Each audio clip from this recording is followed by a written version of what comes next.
रहमान साहब से कह रहे थे कि आप इलेक्शन लड़े, लाहौर में इलेक्शन लड़े। पिछले दिनों बिलावल भुट्टो साहब ने अपनी वर्कर कन्वेंशन में कहा कि आप इलेक्शंस के लिए मान नहीं रहे थे, इसकी क्या वजह थी? फिर कुछ अपनी बिजनेस और कारोबार में मसरूफियत की वजह से मैं इलेक्शन अवॉइड कर रहा था। मेरे अपने इलाके शाहजमाल में एक सड़क बनी और 6 महीने के बाद सूरज वाले अभी भी आप वहाँ से गुजरेंगे तो वो पाइप पड़ रहा है। ग्राउंड नहीं छोड़ी गई, कब्रिस्तान के लिए जगह नहीं छोड़ी गई और इसी तरह ये वादी फैलती गई है। इस हल्के के लोगों के मिसाइल क्या है? पहला मसला है पीने के पानी का, फिर मसला है पानी के निकास का। मैं आपको भी ले जाऊंगा एक जगह पे जहाँ सीवरेज का पानी पीने वाले पानी के साथ मिक्स हो रहा है। 2 बिलियन की सड़कें बन रही हैं। और भाई मेरे, ये टूरिस्ट कंट्री नहीं है, यहाँ पर टूरिज्म नहीं है। कि जनरली कहा जाता है कि पीपल्स पार्टी जो है जवानों की पार्टी नहीं है, बूढ़ों की है। बिलावल भुट्टो जरदारी और हमारे उम्मीदवार हैं प्राइम मिनिस्टर के, इससे यंग उम्मीदवार लाहौर में कौन है? अच्छा मियां साहब, और क्या मैसेज देना चाहते हैं हमारे व्यूअर्स को? मैं अपने व्यूअर्स को मैसेज देना चाहता हूँ कि प्लीज 8 तारीख को घर से निकलें। तो आपके वोट ने ही पाकिस्तान का फ्यूचर डिसाइड करना है। यानी 1 to 7 से तीर पे निशान लगा के बिलावल भुट्टो को कामयाब करवाएं।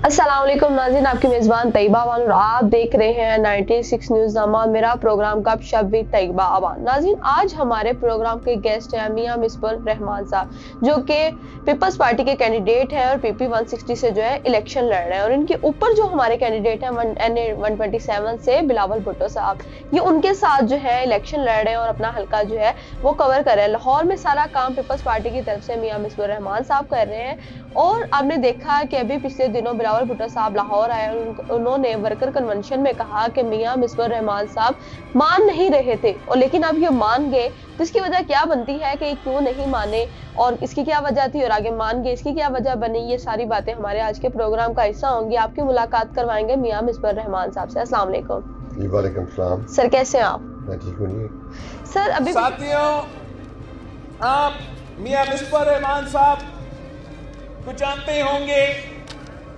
हम तो काफी देर से मिसबाह रहमान साहब से कह रहे थे कि आप इलेक्शन लड़े, लाहौर में इलेक्शन लड़े।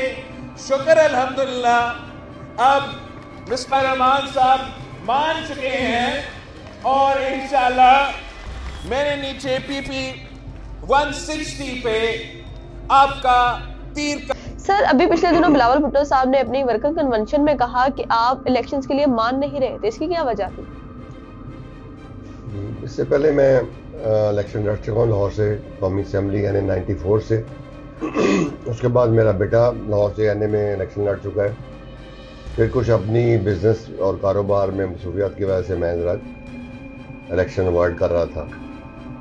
मगर कुछ 5-6 महीनों से बात चल रही थी कि बिलावल भुट्टो साहब लाहौर से इलेक्शन लड़े। जिस तरह जुल्फ़िकार अली भुट्टो शहीद, मोहतरमा बेनज़ीर भुट्टो शहीद साहिबा भी लाहौर से लड़ी। तो हम कहीं बैठे हुए थे, सियासी लोग बैठे हुए थे पीपल पार्टी के, तो वहाँ पर बिलावल साहब ने कहा कि अगर मियां मिसबाह रहमान मेरे साथ इलेक्शन लड़े तो मैं लाहौर से इलेक्शन लड़ता हूँ।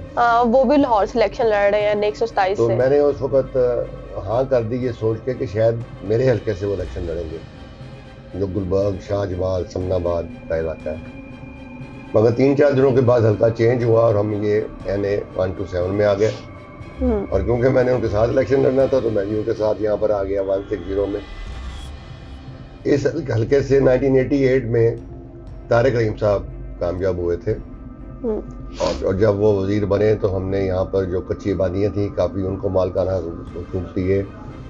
फिर जब मैं चेयरमैन सुई गैस था तो मैंने यहाँ पर हज़ारों की तादाद में अली बदर के थ्रू और अशरम गिल के ज़रिए यहाँ पर कनेक्शन दिए। और जहाँ जिन गलियों में गैस नहीं थी वहाँ गैस पहुँचाई। और उसके बाद फिर ये जो हल्का है ये पिछले 20 सालों से नून लीग ही यहाँ से इलेक्शन जीत रही है, कौमी के भी और सूबाई के भी। अब जब मैं इस हल्के में फिर रहा हूँ, घूम रहा हूँ, तो मैं बड़ा हैरान हो रहा हूँ कि 20 साल यहाँ पर क्या होता रहा है। इतने बुरे हालात हैं इस इलाके के कि ये छोड़े कि गैस और बिजली नहीं है, पीने का पानी साफ नहीं है, जो कि एक बड़ी बेसिक नीड है। इंसान सुई गैस के बगैर भी रह सकता है बिजली के बगैर भी रह सकता है, मगर पीने के पानी के बगैर वो नहीं रह सकता। बिल्कुल ऐसे ही। और मैं कोशिश करूंगा कि नेक्स्ट टाइम मैं आपको किसी ग्लास बॉटल में लाके वो पानी दिखाऊं जो पानी ये लोग पी रहे हैं। लोग मजबूर हो गए हैं कि अपने घरों में वो पुराना सिस्टम हैंडपंप लगाएं। हैंडपंप जो होता है ना जी, आप 200 फुट से पानी ले आते हैं। 200 फुट पे पानी इतना नीट एंड क्लीन नहीं होता। जो पीने का पानी है वो 500-600 फुट के बाद शुरू होता है, जो आप ह्यूमन कंजम्पशन के लिए आप इस्तेमाल कर सकते हैं। तो सबसे पहले जो मुझे अल्लाह करे मैं कामयाब हूँ और बिलावल साहब प्राइम मिनिस्टर बने तो इस इलाके में टोटल सबसे पहले एक total new pipelines, new tube wells, और हम सिर्फ पहले पीने के पानी पे काम करेंगे। ठीक है। उसके बाद फिर हम यहाँ पर पानी के निकास का प्रॉब्लम है, तो उसके बाद हम पहले सीवरेज पे काम करेंगे। आमतौर पे होता ही है कि सड़क बनती है और 1 साल के बाद वो सड़क, मेरे अपने इलाके शाहजमाल में एक सड़क बनी और 6 महीने के बाद सीवरेज वाले, अभी भी आप वहाँ से गुजरेंगे तो वो पाइप पड़ रहा है। इनकी कोई प्लानिंग ठीक नहीं। हमारे जो डिफरेंट महकमे हैं कि ये एक मीटिंग करके फैसला करें कि गैस कहाँ जानी है ताकि वहाँ सड़क ना बने, अगर पीने का पानी जाना है तो वहाँ सड़क ना बने। बिजली तो ऊपर होती है इसलिए उससे इतना फर्क नहीं पड़ता, सड़क में इतनी तोड़ फोड़ नहीं होती, खंभे लगते हैं, तारें लग जाती हैं। एक और बड़ा यहाँ का सीरियस मसला है वो है कब्रिस्तान। ये जितनी आबादी है PP 160 में, कि वो घर है कि लोगों ने, किसी ने 10 एकड़ जगह ली, प्लॉट बनाए, और क्योंकि उस वक्त LDA यहाँ पर नहीं था तो उसमें जो LDA के कानून है वो फॉलो नहीं किए गए। ग्राउंड्स नहीं छोड़ी गई, कब्रिस्तान के लिए जगह नहीं छोड़ी गई, स्कूल के लिए जगह नहीं छोड़ी गई, और इसी तरह ये आबादी फैलती गई है और पूरे आधे लाहौर में ये आबादी फैली हुई है जी। 1 लाख कुछ हज़ार वोट है मेरे हल्के में। जो गंदे 2 बहुत बड़े ड्रेन गुजरते हैं इस हल्के में से, वो उनकी दीवारें नहीं हैं, उसमें खेलते कूदते बच्चे गिरते हैं बेचारे, गाड़ियां गिरती हैं, रिक्शे गिरते हैं। अभी मैं रात को फिर के आया हूँ। अच्छा, यहाँ बात करें इस हल्के के लोगों के मिसाइल क्या है? जो बाकी है ना जी कि मेरे पास जॉब नहीं है, यहाँ पर सड़कें ठीक नहीं, ये मेरे ख्याल में बात के मसले हैं। पहला मसला है पीने के पानी का, फिर मसला है पानी के निकास का, और फिर मसला है बारिश के पानी के निकास का। मुझे जहाँ लोगों ने तस्वीरें दिखाई कि ये देखे मियाँ साहब हमारे घर में 1.5 फुट और गली में बाहर पानी फिर रहा है, तो मैंने उनको शाहजमाल की दिखाई कि मेरे घर के बाहर भी 1.5 फुट पानी फिर रहा है। तो ये मसला बड़ा सीरियस होता जा रहा है। बारिशें ज्यादा होने लग गई हैं, लाहौर में इतनी डेवलपमेंट हुई है, ये जो जंगला बस बनाई गई है, जो ट्रेन बनाई गई है, ये भी जरूरत है, मगर इसने पानी के निकास, नेचुरल निकास को खराब कर दिया। पानी को रास्ता नहीं मिलता कि उसने कहाँ जाना है। यहाँ पर एक ड्रेन पाइप पड़ा हुआ है कोई 6 फुट जिसका जाविया है, वो 3 जगह से तोड़ा गया है जंगला बस को गुजारने के लिए। वो बाद में स्कीम में था कि इसको जोड़ा जाएगा, वो नहीं जोड़ा गया। वहां पर पंप लगाए गए हुए, जब वो पंप चलाना होता है तो जब लोग जाते हैं वो कहता है डीजल नहीं है, वो डीजल लेके आते हैं और वो पंप छोटे हैं, उतनी देर में पानी इतना खड़ा हो जाता है कि निकास में 3-4 घंटे लग जाते हैं। अब वो 3-4 घंटे में बच्चे स्कूल कैसे जाएं, औरतें घर से सौदा लेने कैसे जाएं, लोग काम पे कैसे जाएं। इंशाल्लाह ये जो 1 to 7 और उसके बाद पूरा लाहौर शहर का एक मास्टर प्लान बनाया जाएगा और हम शुरू होंगे पीने के पानी से। पहले पूरे लाहौर शहर को, बजाय कि आप 1 अरब खर्च कर दें पीने के पानी पे, 1 अरब खर्च कर दें सड़कें बनाने पे, 1 अरब खर्च कर दें सुई गैस पे, आप टोटल पैसा पहले पूरे लाहौर में एक ही चीज पकड़ें और 6 महीने से 8 महीने में सिर्फ आप पीने के पानी पे सारा पैसा खर्च कर दें। फिर जो आपको पूरे लाहौर का बजट है उसको आप सिर्फ सीवरेज के ऊपर खर्च कर दें। और जो पुरानी लाइनें हैं सीवरेज की और पीने के पानी पाइप साथ साथ जा रही हैं, साथ नहीं होनी चाहिए। अगर गली 10 फुट की है तो एक तरफ एक साइड पे पीने का पानी होना चाहिए और एक साइड पे सीवरेज होना चाहिए। मैं आपको भी ले जाऊंगा एक जगह पे जहां सीवरेज का पानी पीने वाले पानी के साथ मिक्स हो रहा है। सुई गैस की लाइनें टूटती हैं, अभी मुझे शिकायत आई है 6 दिन से वो कह रहे हैं कि रिपेयर करें, रिपेयर करने कोई नहीं आ रहा। तो व्हाट दे डू इज वो गैस ही बंद कर देते हैं। ये लीक जो हो रही है बजाय उसको बंद करने के, तो ये काफ़ी महकमों को यहाँ पे काम करना पड़ेगा, ख़ास तौर पे वासा को। हमें जो बड़े बड़े ये सड़कें और पुल बना के दे रहे हैं, लाहौर में बन रही हैं, 2 बिलियन की सड़कें बन रही हैं, ब्रिज बन रहे हैं। अभी एक बहुत बड़ा कॉन्ट्रैक्ट हुआ लाहौर में, जो ब्रिजों को नीचे से सजा रहे हैं, बत्तियां लगा रहे हैं। और भाई मेरे, ये टूरिस्ट कंट्री नहीं है, यहाँ पर टूरिज्म नहीं है। ये ब्रिजों में बत्तियां वहां लगाई जाती हैं जहां टूरिज्म है, यहाँ पर दुनिया बाहर से आती है। और ये इसके ऊपर भी बहुत ज्यादा पैसा खर्च हुआ है और ये तीसरी दफा किया जा रहा है।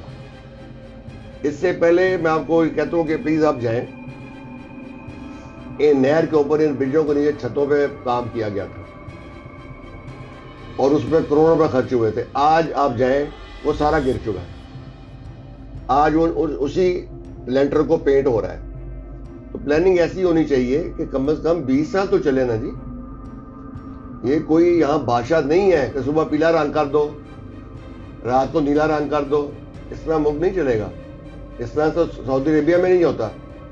सऊदी अरेबिया में पहले फ्री अदवात दवाइयाँ मिलती थी, आज भी मिल रही हैं, मगर आज आपको पूरी बोतल नहीं मिल रही। उन्होंने भी देखा, असेस किया कि ये दवाइयाँ ज़ाया हो रही हैं। वो मुझे उतनी फ्री टेबलेट्स देगा जितनी मैंने खानी है। वो बड़ी बोतल खोलेगा, उसमें से मुझे जो मैंने अगर 20 टेबलेट्स खानी है 20 देगा। उससे पहले वो 100 की पैकिंग दे रहे थे। This is how you learn. आप दूसरे मुल्कों से सीखें।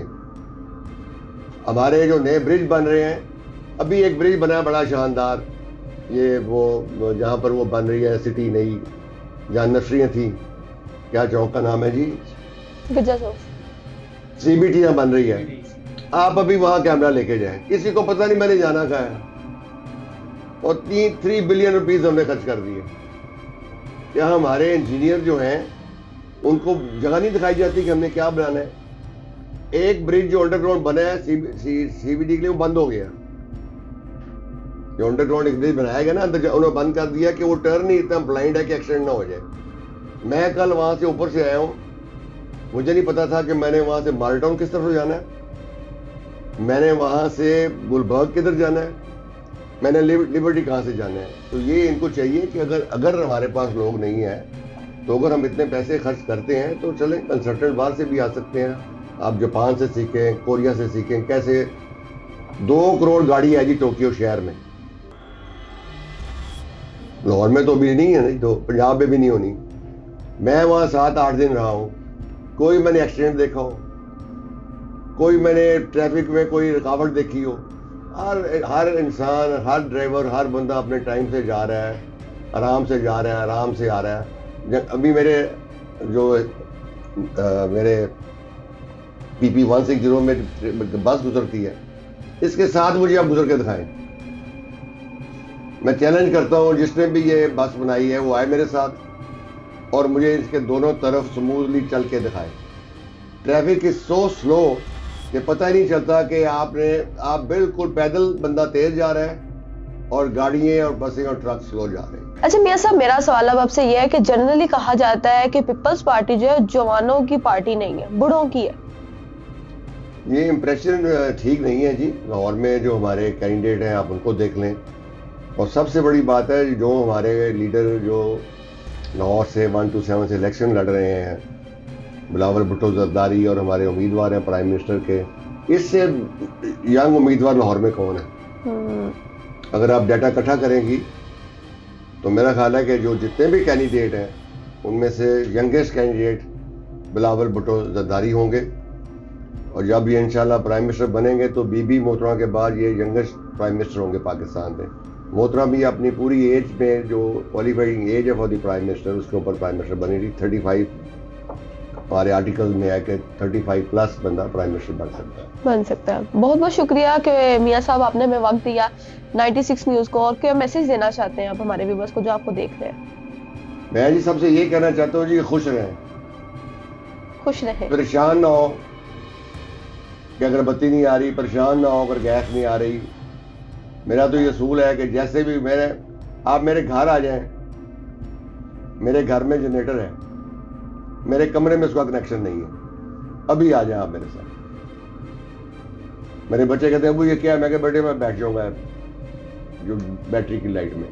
अब क्यों इन चीज़ों की आदतें डालते हैं जो कि अभी पाकिस्तान अफोर्ड नहीं कर सकता। अब देखना गैस हमने ज़ाया कर दी, हमने गाड़ियों में गैस लगा के जो गैस से बिजली पैदा करनी, और गैस हमारे पास नहीं है, हमें इम्पोर्ट करनी पड़नी है, और वो बिलियंस ऑफ डॉलर की पाइपलाइन हमने बिछा दी है और उसमें गैस नहीं है। तो यही पैसा कहीं और लगा दिया जाता, पावर प्लांट्स में लगा दिया जाता। आप बिजली पैदा करके सस्ती दें।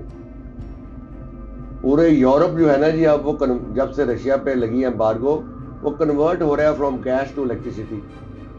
हुकूमत चूल्हे दे रही है बिजली के लोगों को घर में लगाने के लिए, और साथ सस्ती बिजली, गैस से सस्ती बिजली चूल्हा जलाने के लिए।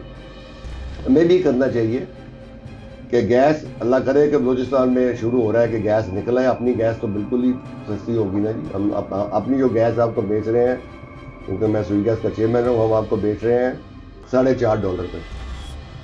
जो आज हम इम्पोर्ट कर रहे हैं वो हम कर रहे हैं $12 से $16। कभी वो 16 पे जाती है, कभी वो 15 पे आती है, और आपको आज भी हुकूमत घरों को $4.5 पे दे रही है। तो ये इतना बड़ा गैप है, इसको पूरा करने के लिए हमें जहाँ तो अपने रेवेन्यूज बढ़ाने पड़ेंगे। रेवेन्यूज बढ़ेंगे, एक्सपोर्ट बढ़ेगी, मुल्क बेहतर होगा। मेरा फूल है। अच्छा मियां साहब, और क्या मैसेज देना चाहते हैं हमारे व्यूअर्स को? मैं अपने व्यूअर्स को मैसेज देना चाहता हूँ कि प्लीज़ 8 तारीख को घर से निकलें। सर्दी की वजह से या मौसम की वजह से घर ना बैठें, क्योंकि आपके वोट ने ही पाकिस्तान का फ्यूचर डिसाइड करना है। हम वोट डालते नहीं हैं। आम तौर पे जितनी भी मैंने भी इलेक्शन लड़ी हैं, 35 to 40% वोट कास्ट होते हैं, और हर वोटर घर में बैठ के बात कर रहा होता है कि बिजली नहीं है, गैस नहीं है। आप बाहर निकलें, आप बताएं अपने उम्मीदवारों को, जो आपके इलेक्ट होकर लोग होते हैं उनको मजबूर करें वो आपका काम करें। वो घर से निकले हैं तो फिर आपके काम करने के लिए निकली है ना, अपने काम छोड़ें, आवाम का काम करें। और आपसे मेरी दरख्वास्त है कि 8 तारीख को NA 1 to 7 से सारे घर से निकलें, ख्वातीन, मर्द, औरत, बच्चे झंडे लेकर निकलें और तीर पे निशान लगा के बिलावल भुट्टो को कामयाब करवाएं। बहुत बहुत शुक्रिया। बहुत बहुत शुक्रिया कि मियां साहब आपने हमें वक्त दिया। और व्यूअर्स, आपको मेरा आज का प्रोग्राम कैसा लगा और क्या कन्वर्सेशन हुई, आपकी इस बारे में क्या राय है? अगर आपके भी कोई इस तरह की मिसाइल है जिसके वजह से आप घर बैठे रहना चाहते हैं और वोट नहीं देना चाहते, तो ये भी हमारे कमेंट सेक्शन में जरूर बताएं, ताकि आप लोगों के मिसाइल का हल निकाला जाए, ना कि आप लोगों को चार दीवारी में बंद करके रखा जाए। प्रोग्राम गपशप विद तैयबा अवान के साथ मुझे दें इजाजत। अल्लाह हाफिज।